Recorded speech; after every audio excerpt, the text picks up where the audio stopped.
Hello guys, welcome to study master. This is the series of Indian polity और आज की इस video में हम डिस्कस करेंगे about directive principle of state policy. हमारा directive principle of state policy part 4 में इस्टेब्लिश है, वहाँ पे एन्यूमरेटेड है। और कौन से आर्टिकल से लेके कौन से आर्टिकल तक ये इंक्लूडेड है? ये है आर्टिकल 36 टू 51। ये जो हमारा डायरेक्टिव प्रिंसिपल्स का जो कंसेप्ट है, ये क्या किस चीज़ से इंस्पायर है, कौन सी कंट्री से इंस्पायर होकर हमने अपने कॉन्स्टिट्यूशन में इंक्लूड किया है? वो कंट्री है हमारी आयरलैंड। और ये जो डीपीएसपी का हमारा जो सिद्धांत है, ये हमने गांधी जी से इंस्पायर होकर लिया गया है, जिसका मेन मोटिव क्या था? हमारी कंट्री की सोशल जस्टिस डेवलप करना, इकोनॉमिक वेलफेयर करना, फॉरेन पॉलिसी, लीगल और एडमिनिस्ट्रेटिव मैटर्स को अच्छे से मैनेज करना। इसीलिए B.R. अम्बेडकर जी ने इन प्रिंसिपल्स को कहा गया है novel features of the Indian constitution. अब हम सबसे पहला आर्टिकल डिस्कस करेंगे, दैट इज आर्टिकल 36। अब ये आर्टिकल क्या कहता है? ये कहता है कि जो हमारी स्टेट की डेफिनेशन है ना, वो बिल्कुल सेम है जो हमने पार्ट 3 में पढ़ी थी। और ये हमारा कौन सा पार्ट है? पार्ट 4। पार्ट 4 की स्टेट की डेफिनेशन बिल्कुल सेम है पार्ट 3 की डेफिनेशन से। अब उन्होंने पार्ट 3 में स्टेट को कैसे डिफाइन किया था? इसके अंदर क्या क्या चीज़ें इंक्लूड है? हमारी लेजिस्लेटिव और एग्जीक्यूटिव ऑर्गन्स, किसी सेंटर और स्टेट गवर्नमेंट की, या फिर हमारी लोकल अथॉरिटीज़ हो गई, और जितनी भी हमारी पब्लिक अथॉरिटीज़ है, ये सारी किसके अंदर इंक्लूड है? हमारी स्टेट की डेफिनेशन के अंदर। आर्टिकल 37 बोलता है, ये प्रोविजन कंटेन करता है कि हमारा ये पार्ट क्या है? एनफोर्सेबल बाय एनी लॉ नहीं है।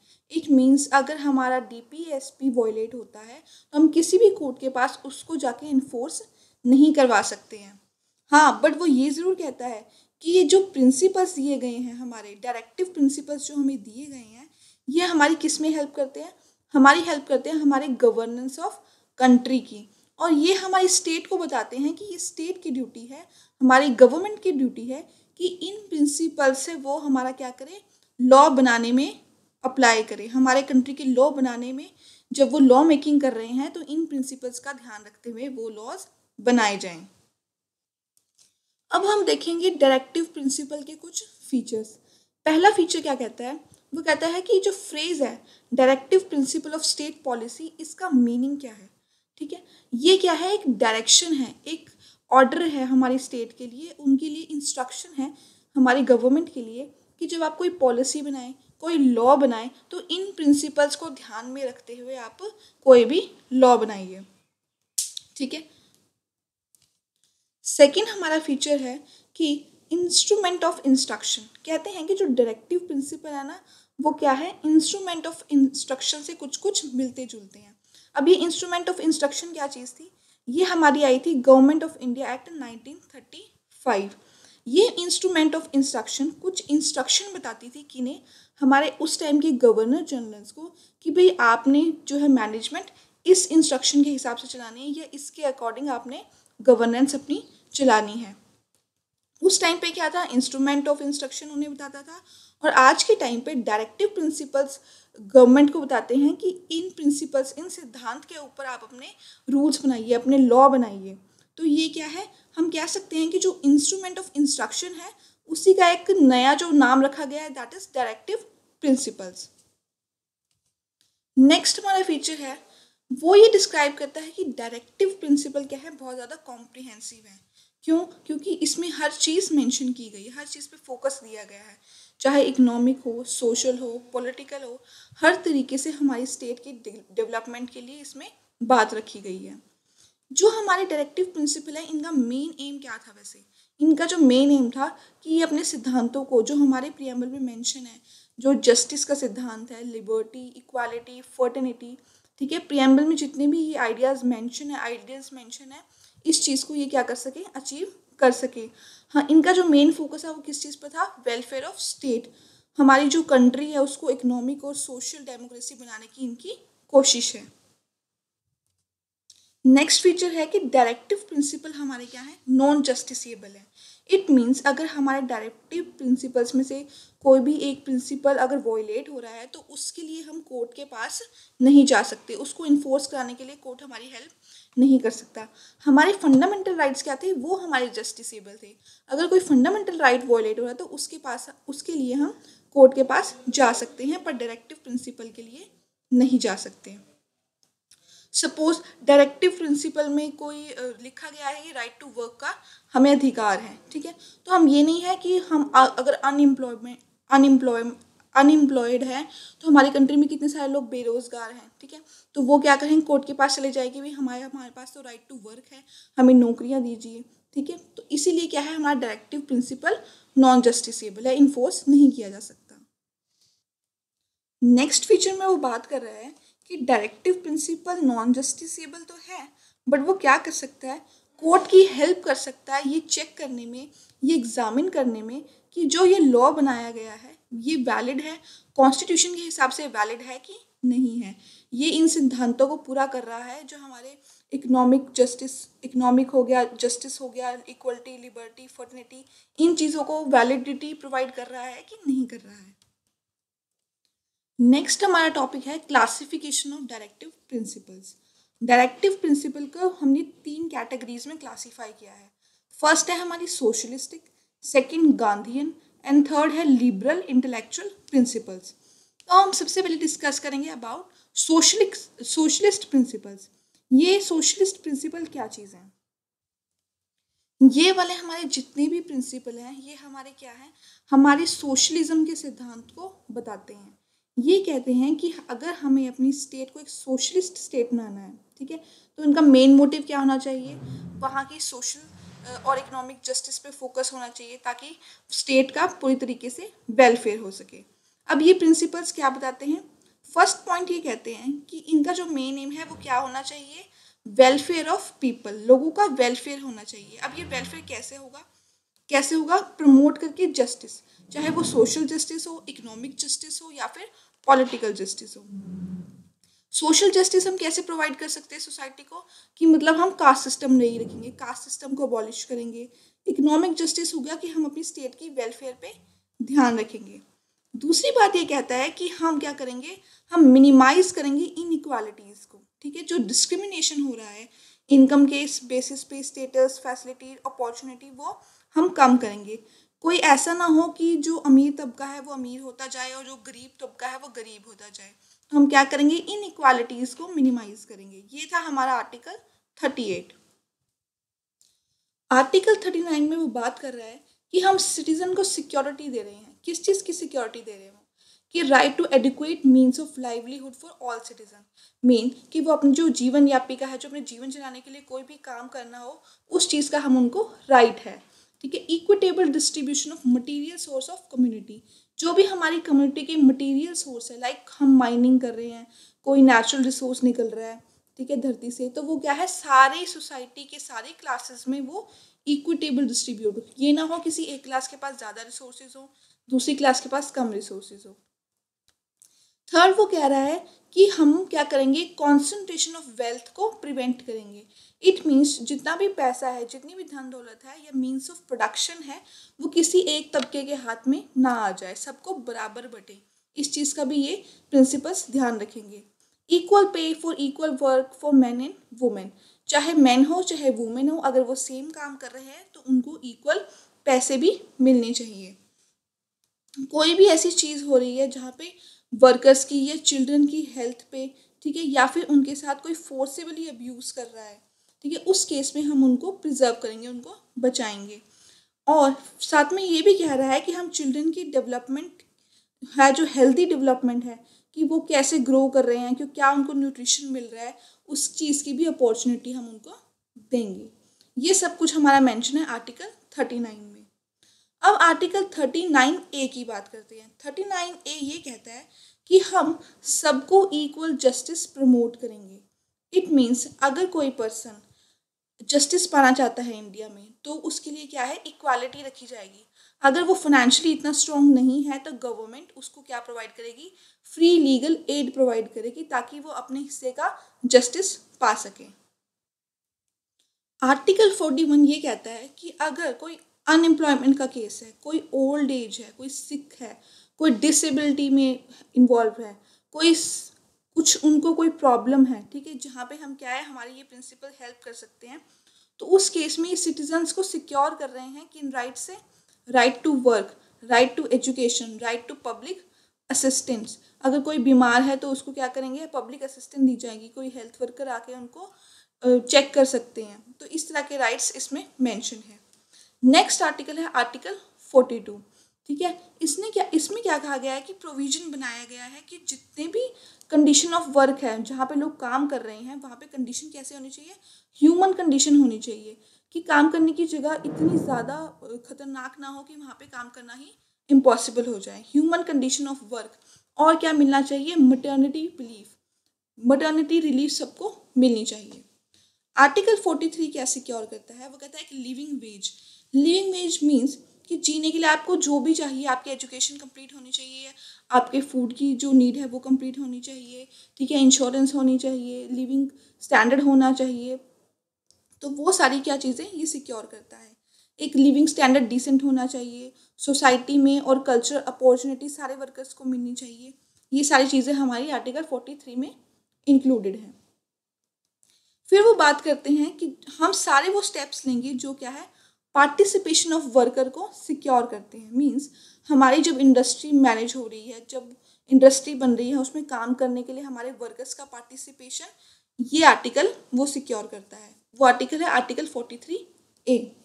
फिर हमारा है आर्टिकल 47 आर्टिकल कहता है कि जो भी हमारा लेवल ऑफ न्यूट्रिशन है, किसी पर्सन का, लोगों का स्टैंडर्ड ऑफ लिविंग है, उस चीज़ को हम रेज करेंगे, मतलब उनके डेवलपमेंट के लिए ये प्रिंसिपल्स काम करेंगे ताकि लोगों की हेल्थ इम्प्रूव होए। तो ये थे हमारे सोशलिस्टिक प्रिंसिपल्स जो हमारी वेलफेयर ऑफ स्टेट के लिए काम करते हैं। उसको देखते हुए ये सारे सिद्धांत हमारे क्या है, बनाए गए हैं। नेक्स्ट हमारा प्रिंसिपल है गांधीयन प्रिंसिपल। ये हमारे गांधी जी की आइडियोलॉजी पे बेस्ड है, ठीक है। गांधी जी ने नेशनल मूवमेंट के दौरान इनको बनाया था और उन्हीं के ड्रीम्स को फुलफिल करने के लिए इनको डायरेक्टिव प्रिंसिपल्स में इंक्लूड किया गया है। तो जो पहला आर्टिकल है हमारा इस प्रिंसिपल में, वो है आर्टिकल 40। वो क्या बोलता है, वो कहता है कि हमें क्या करना चाहिए, विलेज पंचायत ऑर्गेनाइज करनी चाहिए और उनको उनकी ज़रूरत के हिसाब से पावर देनी चाहिए, ताकि जो विलेज में है वो एज अ सेल्फ गवर्नमेंट काम कर सके, अपने गांव के लिए, अपने एरिया के लिए वो खुद रूल्स बना सके सेल्फ गवर्नमेंट की तरह। नेक्स्ट आर्टिकल है आर्टिकल 43। इसमें बात कही गई है कि उन्होंने कहा है कि हमारी कॉटेज इंडस्ट्री को हमें बढ़ावा देना चाहिए, उसको प्रमोट करना चाहिए रूरल एरियाज़ में, गांव खेड़ा के एरियाज़ में, क्योंकि जो हमारा पुराने का टाइम था उसमें जो रूरल एरियाज़ में जो इकोनॉमी थी वो बुरी तरह से इफ़ेक्ट हो गई थी, इकोनॉमी बिल्कुल ख़त्म हो गई थी। उस चीज़ को प्रमोट करने के लिए, उस इकोनॉमी को डेवलप करने के लिए गांधी जी ने कहा था कि वहाँ पे कॉटेज इंडस्ट्री को हमें प्रमोट करना चाहिए।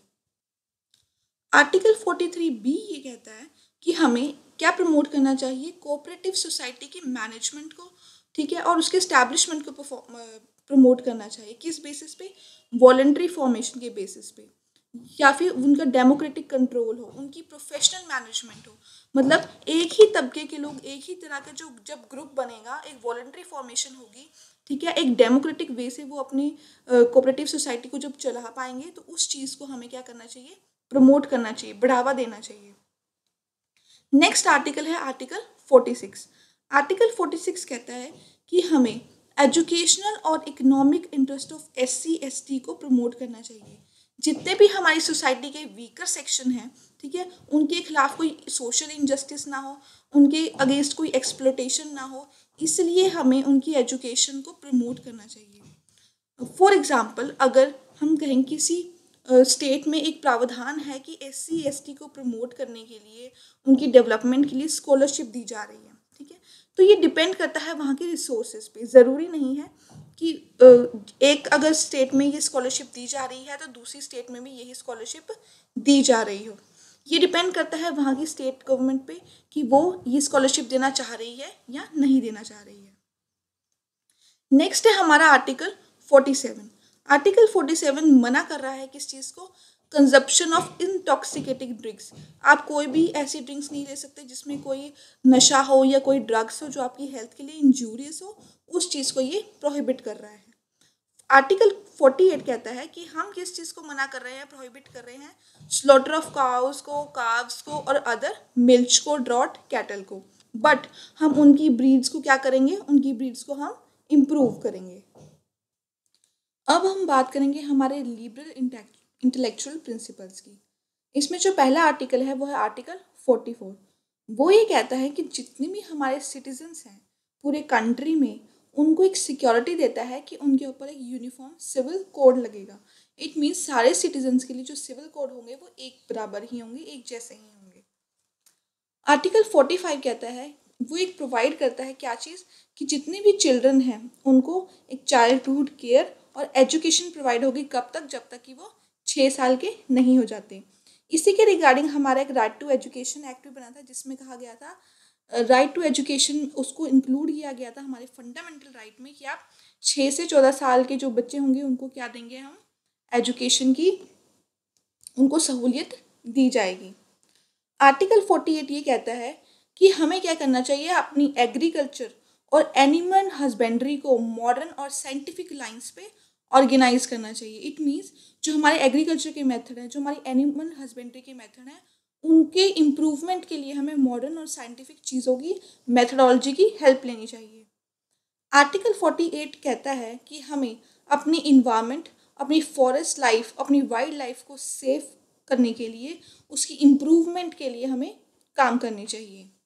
आर्टिकल 49 में बोला गया है, जितने भी हमारे मॉन्यूमेंट्स हैं, प्लेसेस हैं, जितनी भी हिस्ट्री से रिलेटेड जितनी हमारी प्लेसेस हैं, जो भी मॉन्यूमेंट्स बनाए गए हैं, उनको क्या हम डिक्लेयर करेंगे, हम डिक्लेयर करेंगे ये नेशनल इम्पोर्टेंट की हमारी मॉन्यूमेंट्स है। मीन्स इन मॉन्यूमेंट से हमारे राष्ट्र की इम्पोर्टेंस पता चलती है, हमारा कल्चर पता चलता है।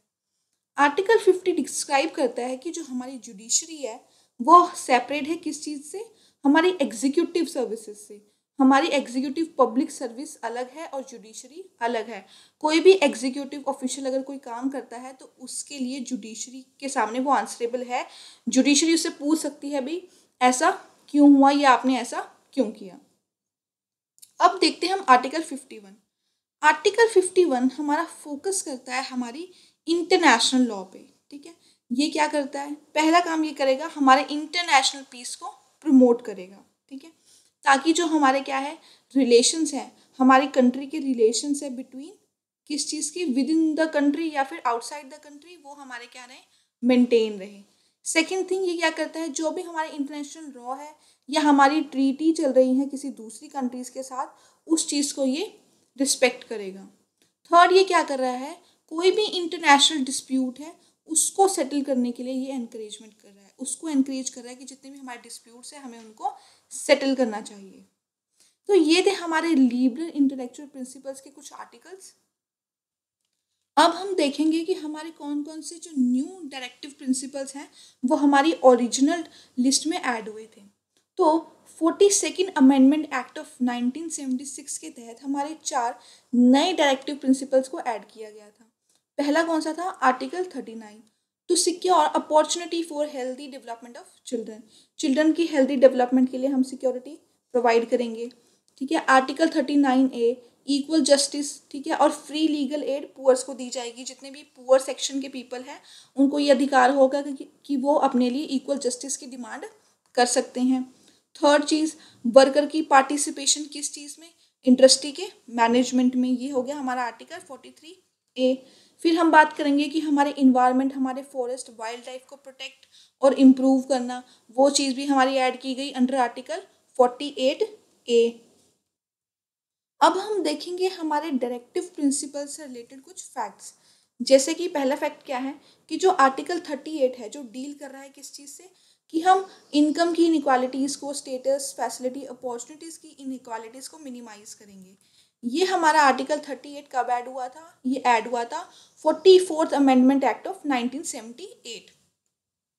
नेक्स्ट जो हमारा अमेंडमेंट एक्ट हुआ था वो था 86th अमेंडमेंट एक्ट ऑफ 2002, जिसमें चेंज क्या किया गया था, हमारा आर्टिकल 45। इसमें क्या लिखा गया था, इसमें कहा गया था जो हमारी एलिमेंट्री एजुकेशन है, जो हमारा फंडामेंटल राइट है अंडर आर्टिकल 21A, उसके सब्जेक्ट मैटर को चेंज किया गया था। इसमें लिखा गया था कि जो हमारे चाइल्डहुड केयर और एजुकेशन है उसको हम प्रोवाइड करेंगे कब तक, जब तक कि वो 6 साल का नहीं हो जाता। थर्ड जो हमारा फैक्ट है वो क्या है, आर्टिकल 43B हमारा डायरेक्टिव प्रिंसिपल्स में कब ऐड हुआ था, 97th अमेंडमेंट एक्ट ऑफ 2011। अभी आर्टिकल 43 क्या है कि हम क्या करेंगे, हमारा स्टेट क्या करेगा, वॉलेंट्री फॉर्मेशन करेगा, ऑटोनोमस फंक्शन करेगा, डेमोक्रेटिक कंट्रोल होगा, प्रोफेशनल मैनेजमेंट होगा, किस चीज़ का, कोऑपरेटिव सोसाइटी का। कोऑपरेटिव सोसाइटी को अगर वॉलेंट्री तरीके से वो बनाना चाह रहे हैं तो हम उसको प्रमोट करेंगे। ये था हमारा आर्टिकल 43B। उसके बाद था कि हमारे कॉन्स्टिट्यूशन में ऐड हुआ एक आर्टिकल 37 जिसने ये क्लियर किया कि जो DPSP है वो हमारा फंडामेंटल राइट तो नहीं है, बट वो क्या है, हमारी गवर्नेंस के लिए बहुत फंडामेंटल है, बहुत ज़रूरी है। इट मीन्स कि जो भी हम लॉ मेकिंग करेंगे, जितने भी लॉज बनाएंगे, वो हम इन डायरेक्टिव प्रिंसिपल्स को ध्यान में रख के बनाएंगे, इनको अप्लाई करते हुए हम अपने लॉज को बनाएंगे। नेक्स्ट हमारा टॉपिक है क्रिटिसिज्म ऑफ डायरेक्टिव प्रिंसिपल्स। अब जो ये सिद्धांत है इनको क्रिटिक्स ने किसी पॉइंट पे, किसी जगह पे इनकी नेगेटिव पॉइंट्स रखे हैं। पहला क्या है, नो लीगल फोर्स। इसमें वो कह रहे हैं, क्रिटिक्स डिस्क्राइब करेंगे जो हमारा डायरेक्टिव प्रिंसिपल है वो एनफोर्सेबल तो है ही नहीं, वो जस्टिसेबल तो है ही नहीं। इट मीन्स उनको लागू करवाने के लिए हम कोर्ट के पास तो जा ही नहीं सकते कि हमें राइट टू वर्क है या हमें लाइवलीहुड के लिए राइट चाहिए, ठीक है। तो वो ये कह रहे हैं कि हमारा जो डायरेक्टिव प्रिंसिपल है वो तो एक तरह का, जैसे एग्जांपल हमारा न्यू ईयर रेजोल्यूशन हो गया जो हम हर साल ले रहे हैं और थोड़े दिनों बाद वो टूट जाता है। जब तक इसके ऊपर कोर्ट एनफोर्समेंट ही नहीं लाएगी, कोई इसको लागू ही नहीं करवाएगा, तो इस चीज़ का कोई मतलब नहीं है। तो वो कह रहे हैं कि ये नॉन जस्टिसेबल है, तो इट मीन्स इसके ऊपर कोई लीगल फोर्स नहीं है, तो इसकी कोई वैल्यू नहीं रही। सेकंड हमारा क्रिटिसिज्म है कि इलॉजिकली अरेंज्ड। इसमें क्रिटिक्स कह रहे हैं कि जो हमारा डायरेक्टिव प्रिंसिपल है उसकी कोई एक कंसिस्टेंट फिलॉसफी नहीं है, किसी एक फिलॉसफी पे वो बेस्ड नहीं है, ठीक है। वो कह रहे हैं ना तो इसको अच्छे से क्लासीफाई किया गया है, ना ही इसको लॉजिकली अरेंज किया गया है।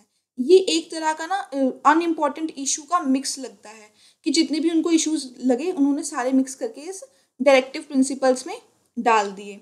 वो कहते हैं एक तरफ तो ये क्या कह रहे हैं, एक तरफ तो ये मॉडर्नाइजेशन की बात कर रहे हैं, ठीक है, और दूसरी तरफ ये क्या है, ओल्ड प्रोविजंस, ठीक है, ओल्ड तरीके मेथड्स उनको जस्टिफाई कर रहे हैं। तो ये कह रहे हैं इसमें कोई भी कंसिस्टेंट फिलॉसफी नज़र नहीं आती है। थर्ड जो हमारा क्रिटिसिज्म है वो है कंजर्वेटिव।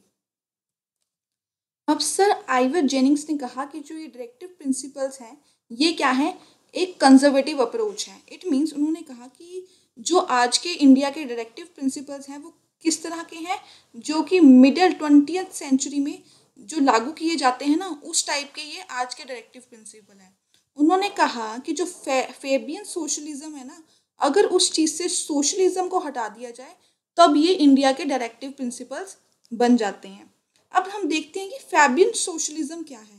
सोशलिज्म का मतलब हम सबको पता है कि लाइक हम ये कहते हैं कि हमारा जो सेंट्रलाइज्ड तरीके से जो होगी ऑनरशिप वो नहीं होगी, जितने भी रिसोर्सेज हैं उनका कंट्रोल किसके पास होगा, हमारी गवर्नमेंट के पास होगा, ताकि वो इक्विटेबल तरीके से सारे रिसोर्सेज को हर पूरी सोसाइटी में डिवाइड कर सके।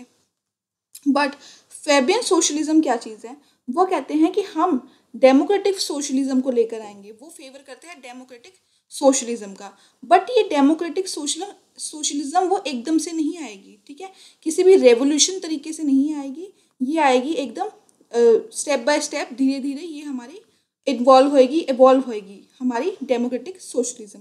तो ये था हमारा फेबियन सोशलिज्म। वो कहते हैं अगर इसमें से सोशलिज्म निकाल दे तो हमारा बनेगा directive principle of India. Next जो हम बात करेंगे वो है कॉन्स्टिट्यूशनल कॉन्फ्लिक्ट की। कॉन्स्टिट्यूशनल कॉन्फ्लिक्ट में हम देखेंगे कि हमारे जो किसके सेंटर और स्टेट के बीच में डायरेक्टिव प्रिंसिपल की वजह से कुछ कॉन्फ्लिक्ट आ जाते हैं। वो कैसे, अगर सेंटर डायरेक्शन देता है स्टेट को कि आप ये प्रिंसिपल्स लागू करवाइए, और अगर वो ये लागू नहीं करवा सकते तो सेंटर क्या कर सकता है, स्टेट गवर्नमेंट को डिसमिस कर सकता है। तो इस केस में क्या हो गया, हमारा सेंटर और स्टेट का कॉन्फ्लिक्ट हो गया। दूसरा कॉन्फ्लिक्ट हम किसके बीच में देख सकते हैं, वो है हमारे प्रेसिडेंट और प्राइम मिनिस्टर के बीच में। फॉर एग्जाम्पल प्राइम मिनिस्टर के पास कोई बिल आता है जो पार्लियामेंट ने पास किया है, बट वो क्या कर रहा है, हमारे डायरेक्टिव प्रिंसिपल को वॉयलेट कर रहा है, तो उस केस में प्रेसिडेंट ने वो बिल रिजेक्ट कर दिया कि किस ग्राउंड पे कि जो ये प्रिंसिपल्स हैं, ठीक है, ये हमारी कंट्री की गवर्नेंस के लिए बहुत ज़रूरी है और इसलिए मिनिस्टर्स को कोई राइट नहीं है कि ये इस चीज़ को इग्नोर करें। तो इस केस में क्या हो गया, प्राइम मिनिस्टर और प्रेसिडेंट के बीच कॉन्फ्लिक्ट की सिचुएशन अराइज हो सकती है। सिमिलर केस कब हो सकता है, हमारे गवर्नर और हमारी चीफ मिनिस्टर के बीच में, कि उनके बीच में भी ऐसे कॉन्फ्लिक्ट अराइजेस हो सकते हैं। तो इसमें के संथनम जी ने कहा कि जो हमारे डायरेक्टिव प्रिंसिपल्स हैं वो हमारे क्या है, कॉन्स्टिट्यूशनल कॉन्फ्लिक्ट को अराइज करने की कोशिश कर रहे हैं। मतलब उसका रीजन क्या है, हमारे डायरेक्टिव प्रिंसिपल, जिसकी वजह से ये सारा कॉन्फ्लिक्ट राइज हो रहा है।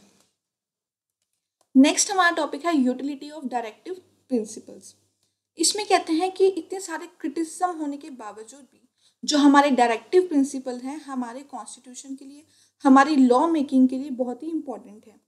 इसके लिए MC छागला जो हमारे former chief justice of India है, उन्होंने कहा कि अगर ये प्रिंसिपल्स जो हमारे डायरेक्टिव प्रिंसिपल्स हैं, अगर ये पूरी तरीके से कैरिड आउट किए जाए, पूरी तरीके से फॉलो किया जाए, तो जो हमारी कंट्री है वो क्या होगी, हेवन होगी, धरती पे स्वर्ग कही जाएगी।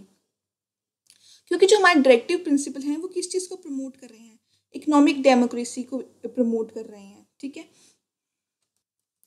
हमारे डायरेक्टिव प्रिंसिपल्स को क्या कहा गया है कि वो किसकी तरह है, इंस्ट्रूमेंट ऑफ इंस्ट्रक्शन की तरह है। मीन्स जो ये इंस्ट्रूमेंट ऑफ इंस्ट्रक्शन है या डायरेक्टिव प्रिंसिपल्स का सिद्धांत है, ये हमारी लॉ मेकिंग जो गवर्नमेंट है, इंडियन यूनियन है, उसको रिकमेंडेशन देंगे, उसको इंस्ट्रक्शन देंगे कि आप अपने लॉज इन बेस सिद्धांत के ऊपर बनाइए। सेकेंड वो क्या कह रहा है कि जो हमारे डायरेक्टिव प्रिंसिपल है इनको हम कैसे सर्व कर रहे हैं, as a useful beacon lights to the court. अब हम देखते हैं कि वो कैसे, ये कैसे beacon lights to the court हैं, क्योंकि जो हमारे डायरेक्टिव प्रिंसिपल्स हैं वो हमारी कोर्ट को हेल्प कर रहे हैं कि जो उनके पास पावर है ना जुडिशियल रिव्यू की, उस चीज़ को वो एक्सरसाइज कर सके, पूरी तरीके से यूज़ कर सके जुडिशियल रिव्यू की पावर को, ताकि जो भी हमारे लॉ बन रहे हैं वो हमारा क्या है, जुडिशरी ये चेक करे कि वो कॉन्स्टिट्यूशनल वैलिड है कि नहीं है। थर्ड वो बात कर रहा है जो हमारा प्रियम्बल है, प्रियम्बल की बात हो रही है यहाँ पे कि डायरेक्टिव प्रिंसिपल्स प्रियम्बल को एम्पलीफाई कर रहे हैं। इट मीन्स प्रियम्बल के अंदर जो भी लिखा गया है, जो भी सिद्धांत है, आइडियल्स हैं, जस्टिस के, लिबर्टी के, इक्वलिटी, फर्टर्निटी, उस चीज़ को ध्यान रखते हुए हमारे डायरेक्टिव प्रिंसिपल्स में भी कुछ सिद्धांत दिए गए हैं, कुछ क्लासिफिकेशंस की गई हैं। तो ये थी हमारी डायरेक्टिव प्रिंसिपल की यूटिलिटीज़। अब हम देखते हैं कि हमारे डायरेक्टिव प्रिंसिपल कैसे डिफरेंट रोल प्ले कर रहे हैं। फर्स्ट पॉइंट कहता है कि डायरेक्टिव प्रिंसिपल्स क्या प्रोवाइड कर रहा है, एक स्टेबिलिटी और कॉन्टिन्यूटी प्रोवाइड कर रहा है हमारी डोमेस्टिक और फॉरेन पॉलिसी में, चाहे वो पॉलिटिकल, इकोनॉमिक या फिर सोशल स्फेयर हो, इन दोनों में से कोई भी कैटेगरी हो, उसमें ये क्या कर रहा है, स्टेबिलिटी और कॉन्टिन्यूटी प्रोवाइड कर रहा है। In spite of change of party in power, किसके बावजूद, हमारी जो पावर में जो भी पार्टी है, जो इलेक्शन लड़के मेजॉरिटी पार्टी आ रही है, वो चाहे चेंज होती रहे पर हमारी स्टेबिलिटी और कॉन्टिन्यूटी चेंज नहीं होगी। सेकेंड थिंग, ये सप्लीमेंट्री है फंडामेंटल राइट्स के, कि हमारे जो फंडामेंटल राइट्स हैं जो हमें वो मिले हैं वो किसके ऊपर बेस्ड है, हमारे डायरेक्टिव प्रिंसिपल्स के ऊपर, कि हमारा लॉ मेकिंग कैसा होगा, रूल्स कैसे होंगे, ये सारे सिद्धांत कौन बताता है, हमारे डायरेक्टिव प्रिंसिपल्स। थर्ड चीज़ वो कह रहा है कि डायरेक्टिव प्रिंसिपल्स हमें एक फेवरेबल एटमोसफियर देते हैं जहाँ पे हम क्या कर सकते हैं, फंडामेंटल राइट्स को पूरी तरीके से इम्प्लीमेंट कर सकते हैं। हमने ऊपर बात की कि फंडामेंटल राइट्स किसके ऊपर बेस है, किसके सप्लीमेंट्री के साथ आते हैं, डायरेक्टिव प्रिंसिपल के साथ। तो वही हमें क्या प्रोवाइड कर रहे हैं, एक फेवरेबल एटमोसफियर भी। उसके बाद वो कहते हैं कि डायरेक्टिव प्रिंसिपल क्या है, opposition to exercise influence and control over the operation of government. वो कह रहे हैं कि ये हमें प्रोवाइड कर रहे हैं, हमें अनेबल कर रहे हैं कि जो भी गवर्नमेंट ऑपरेशन कर रही है उसके ऊपर हम क्या कर सकते हैं, अपोज कर सकते हैं या फिर उनको कंट्रोल कर सकते हैं कि भाई ये चीज़ हमारी क्या है, ये चीज़ सरकार की गलत है। नेक्स्ट थिंग इज दैट कि directive principle serve as a crucial test for the performance of government. कहते हैं सरकार की परफॉर्मेंस को चेक करने के लिए क्या बनाए गए हैं हमारे डायरेक्टिव प्रिंसिपल्स, और इनको हम ये भी कह सकते हैं कि ये क्या चीज़ है, कॉमन पॉलिटिकल मैनिफेस्टो को भी ये सर्व कर सकते हैं। अब पॉलिटिकल मैनिफेस्टो को ये कैसे सर्व कर सकते हैं, कोई भी हमारी जो रूलिंग पार्टी है, जो मेजॉरिटी लेके आई है, चाहे उसके कोई भी सिद्धांत रहे हों पॉलिटिकल वाइज, ठीक है, बट डायरेक्टिव प्रिंसिपल जो उनका मेन सिद्धांत है वो इसको अपना गाइड बना सकती है। उसका मेन काम क्या है? वेलफेयर ऑफ सोसाइटी, सोसाइटी की वेलफेयर करने के लिए वो डायरेक्टिव प्रिंसिपल को अपना मेन सिद्धांत बना सकती है, अपने लेजिस्लेटिव कामों में भी और अपने एग्जीक्यूटिव कामों में भी। नेक्स्ट हमारा टॉपिक है conflict between fundamental rights and DPSP. हम पहला केस देखते हैं जो कि हुआ था 1951 में, that is चंपाकम Dorai Ranjan case. इसमें क्या हुआ था? सुप्रीम कोर्ट ने ये रूल किया कि अगर कोई भी ऐसा केस है जहाँ पे फंडामेंटल राइट और डीपीएसपी के बीच में कोई कॉन्फ्लिक्ट राइज होता है, तो जो हम फंडामेंटल राइट्स की प्रोविजन है उसको पहले क्या करेंगे? प्रेफरेंस देंगे। क्योंकि जो हमारे डीपीएसपी है, डायरेक्टिव प्रिंसिपल्स हैं, वो हम क्या कह रहे हैं कि फंडामेंटल राइट्स के सब्सिडरी हैं। फंडामेंटल राइट्स को चलाने के लिए, उनको इम्प्लीमेंट करने के लिए हमें डायरेक्टिव प्रिंसिपल्स की ज़रूरत पड़ती है।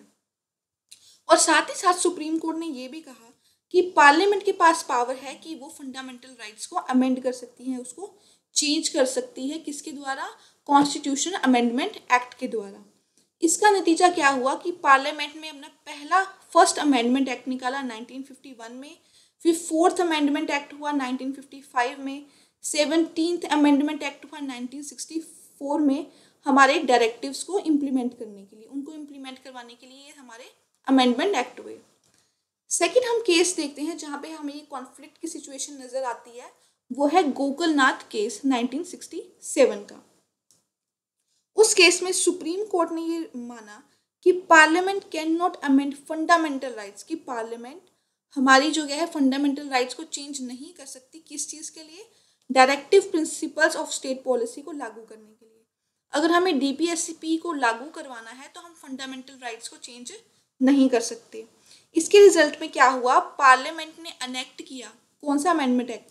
24th अमेंडमेंट एक्ट 1971 और 25th अमेंडमेंट एक्ट 1971, जिसमें ये डिक्लेयर किया गया कि अगर पार्लियामेंट के पास पावर है किसी भी फंडामेंटल राइट्स को छीनने की, उसको निकालने की, तो वो कैसे करेगी? कॉन्स्टिट्यूशन अमेंडमेंट एक्ट के द्वारा। अब जो हमारा 25th अमेंडमेंट एक्ट आया उसमें एक नया आर्टिकल जोड़ा गया, दैट इज आर्टिकल 31C, जिसमें ये दो प्रोविजन थे। पहला प्रोविजन क्या कहता है? वो कहता है कोई भी ऐसा लॉ जो हमारे सोशलिस्टिक डायरेक्टिव प्रिंसिपल को इम्प्लीमेंट कर रहा है, ठीक है, अब हम उसको वॉइड नहीं मानेंगे। किस बेसिस पे? कि हमारे फंडामेंटल राइट जो आर्टिकल 14 और आर्टिकल 19 में दिए गए हैं, ठीक है, वो वायलेट हो रहे हैं। उस बेसिस पे हम डायरेक्टिव प्रिंसिपल्स को इम्प्लीमेंट ऐसा नहीं होने देंगे। सेकेंड प्रोविजन कहा गया था कोई भी ऐसा लॉ जो ये डिक्लेयर कर रहा है, ठीक है, ऊपर वाली पॉलिसी के रिगार्डिंग वो डिक्लेयर कर रहा है, उसको हम किसी भी कोर्ट में क्वेश्चनिंग नहीं कर सकते, क्योंकि हमारे डीपीएसपी क्या है? इन्फोर्सेबल नहीं है। फिर एक केस हुआ केशव नंदा भारती केस 1973 में। उसमें सुप्रीम कोर्ट ने कहा कि जो आपका 25th अमेंडमेंट एक्ट में जो फर्स्ट प्रोविजन आया था वो तो ठीक है, वो तो कॉन्स्टिट्यूशनल है, वैलिड है, पर जो आपका सेकंड प्रोविजन था उसको उन्होंने अनकॉन्स्टिट्यूशनल और इनवैलिड माना। वो कहते हैं सेकंड प्रोविजन में कहा गया है कि हम क्वेश्चन जो है, कोर्ट जो है वो क्वेश्चन नहीं कर सकता। इट मीन्स आप जो कोर्ट से जुडिशियल रिव्यू की पावर को छीन रहे हो, जो कि हमारे कॉन्स्टिट्यूशन का बेसिक स्ट्रक्चर है।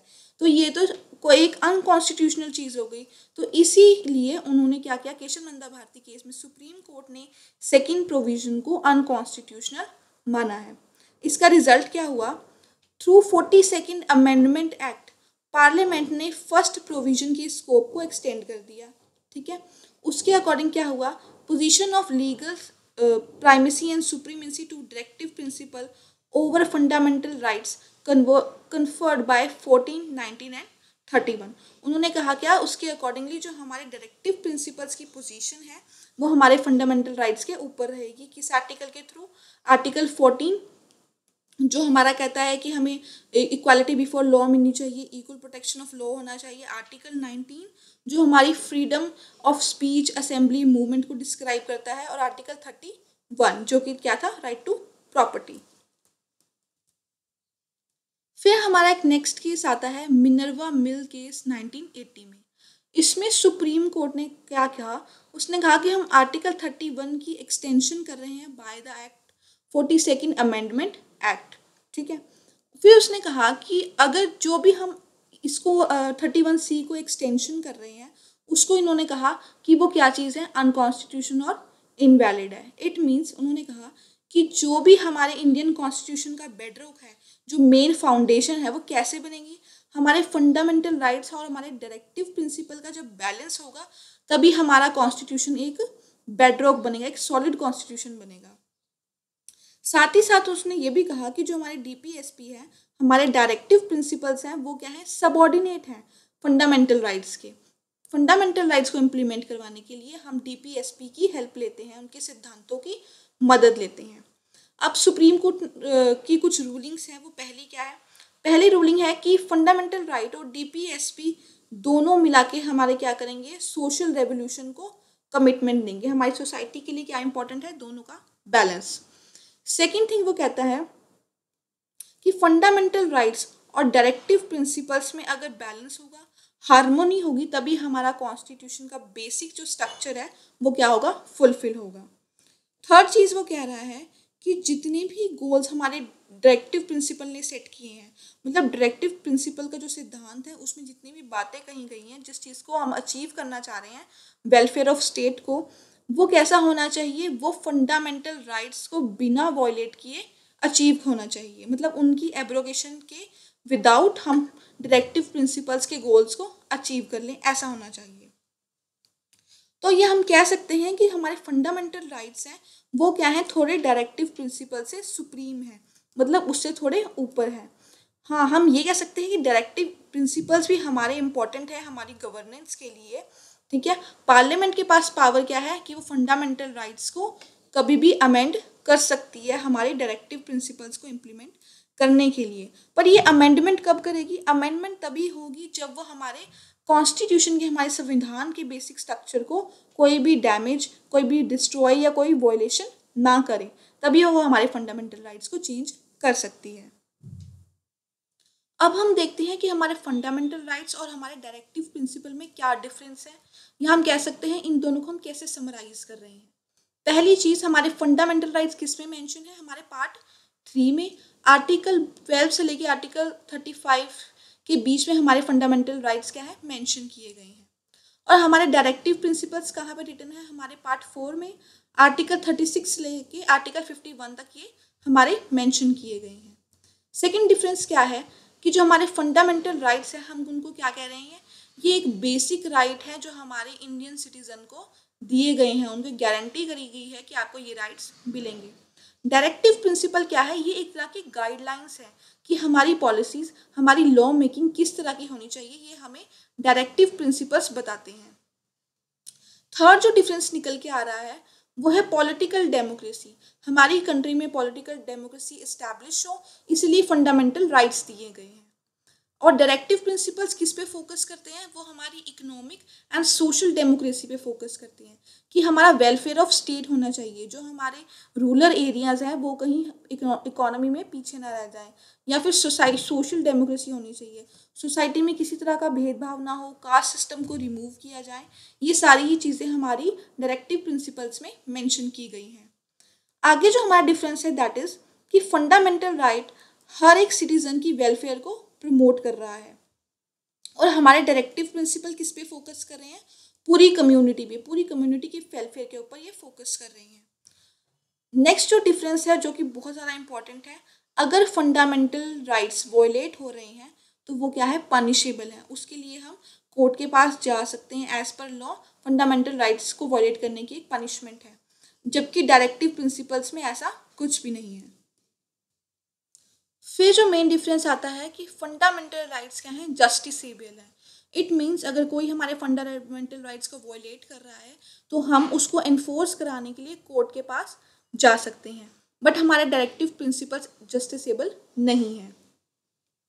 अगला जो डिफरेंस देखते हैं, अगर कोई लॉ है जो हमारे फंडामेंटल राइट्स को वॉयलेट कर रहा है तो कोर्ट के पास ये पावर है कि वो उस लॉ को इनवैलिड और अनकॉन्स्टिट्यूशनल डिक्लेयर कर सकती है। और डायरेक्टिव प्रिंसिपल के केस में क्या है कि कोर्ट के पास ऐसी पावर नहीं है कि वो उस चीज़ को इनवैलिड या फिर अनकॉन्स्टिट्यूशनल प्रूव कर सके या फिर डिक्लेयर कर सके, क्योंकि हमारा डायरेक्टिव प्रिंसिपल क्या है, वो एनफोर्सेबल नहीं है कोर्ट में। फंडामेंटल राइट्स को हम कहते हैं कि कई बार क्या होता है, ये एक रिस्ट्रिक्शन इम्पोज करती है स्टेट के ऊपर कि स्टेट क्या है, गवर्नमेंट क्या है, ऐसा काम नहीं कर सकती। जबकि डायरेक्टिव प्रिंसिपल्स के बारे में हम एक पॉजिटिव अप्रोच लेके चलती है कि ये गवर्नमेंट को डायरेक्ट करती है कि आप ऐसा काम कर सकते हो, इस पर्टिकुलर ऑब्जेक्टिव को अचीव करने के लिए आप ये चीज़ कर सकते हो। नेक्स्ट डिफरेंस देखते हैं, फंडामेंटल राइट्स को हम क्या है, सस्पेंड कर सकते हैं ड्यूरिंग नेशनल इमरजेंसी। आर्टिकल 20 और आर्टिकल 21 को छोड़ के बाकी सारे फंडामेंटल राइट्स हमारे सस्पेंड किए जा सकते हैं नेशनल इमरजेंसी के दौरान, जबकि हमारे directive principle of state policy कभी भी सस्पेंड नहीं हो सकते, क्योंकि ये एक तरह की गाइडलाइंस है।